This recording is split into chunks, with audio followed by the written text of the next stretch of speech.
الرياحي، وقلنا انه موقفه كان انه يجعجع بالحسين ويمنع من الدخول.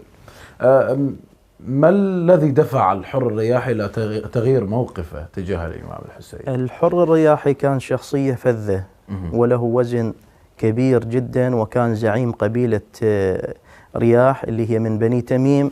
وفي نفس الوقت من خلال قراءة النصوص يتبين أنه كان لديه حب لأهل البيت عليهم السلام، وكان يخشى الإقدام على قتل الإمام الحسين عليه السلام. لهذا يقول عندما خرج الحر سمع هاتف يهتف، الحر يخرج إلى الحسين وهو يسير نحو الجنة.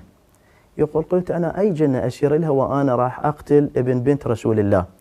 هذا أمر. الأمر الثاني لما الإمام الحسين عليه السلام قال له ثكلتك أمك يا حر، شوف الأدب مالت الحر اللي يبين أنه محب لآل البيت، عارف بمقاماتهم.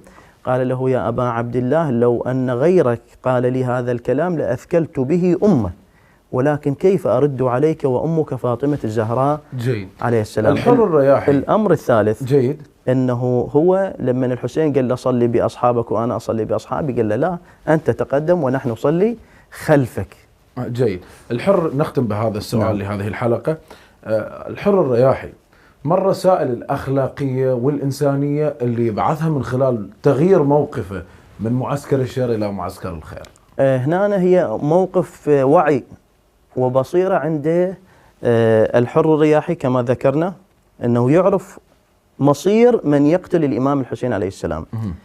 والأمر الثاني اللي احنا خلينا نسميه الموقف الإنساني، هو رأى أنه لا توجد فد معادلة أو قياس بين معسكرين، فنظر إلى الإمام الحسين عليه السلام وكان يرتعد.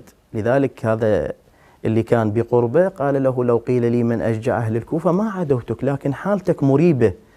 فقال أنا أخير نفسي بين الجنة والنار.